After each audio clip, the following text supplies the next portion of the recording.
Welcome back to Some Guy's Garage. We finally have a new ESC for the X-Maxx here.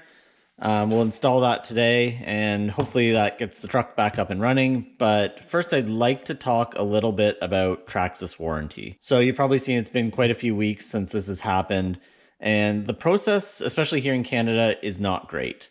I'm going to say pretty disappointed, but really disappointed in Traxxas for this. So effectively what happened is I called Traxxas. They said, yes, your ESC is definitely dead. You need a replacement. And Traxxas support is based out of the US. And they said, well, we can't do anything because of customs and duty and all this other stuff. So you have to talk to your dealer.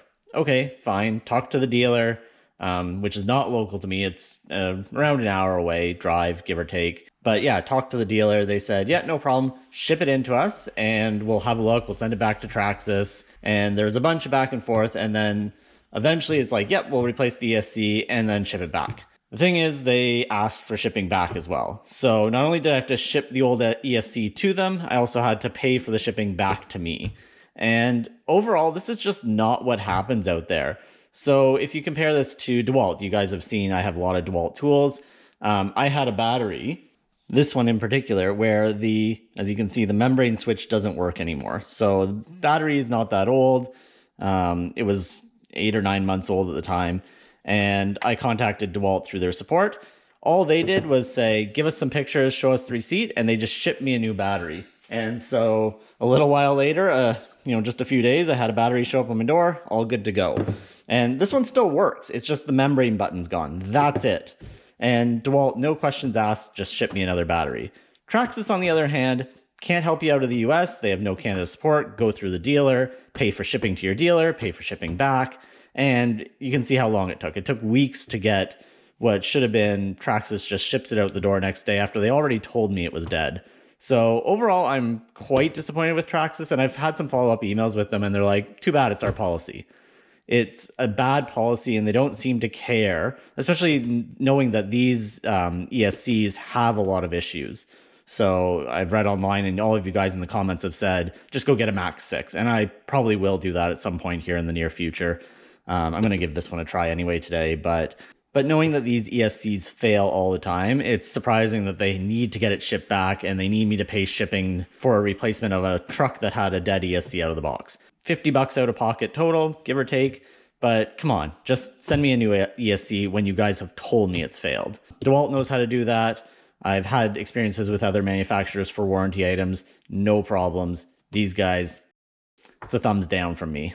But anyway, let's open up the ESC here, take a look at it, and then get it installed in the truck, and hopefully that gets me back up and running. Pop this open here and have a look. So there's some what looks like double-sided sticky foam in here. That's the bulk of it in there. They have another set of instructions. So installation, setup, all that sort of stuff. And then the ESC itself.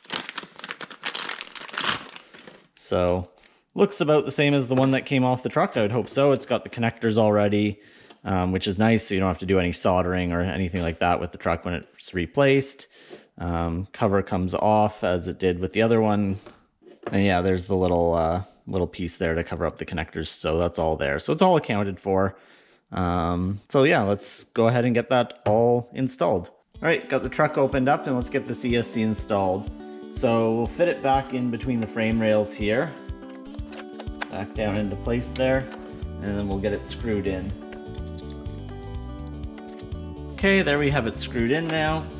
I'm going to hold off connecting the motor here. Eventually these will all just plug back into each other, but I'm going to do the calibration on the ESC first. So it says in the instructions there to run the throttle back and forth to tell it the endpoints. So we'll do that without the motor connected so it doesn't move.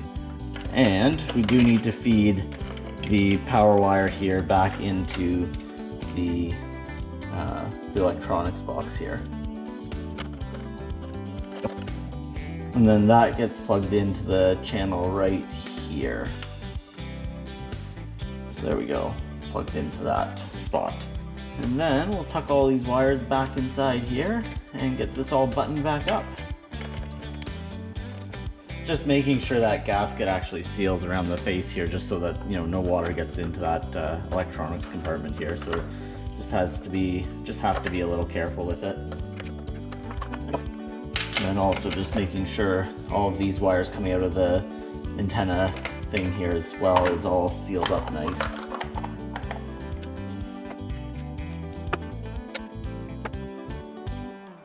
It's always a good idea to just get all the screws started before you tighten anything down. That way everything everything is lined up properly. So I've got all 4 screws in here now, and I can tighten these down the rest of the way.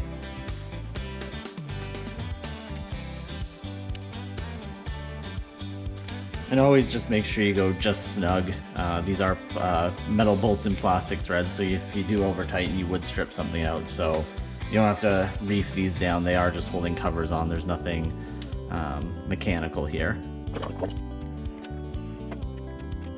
Yeah, and you can see everything's nice and tight now.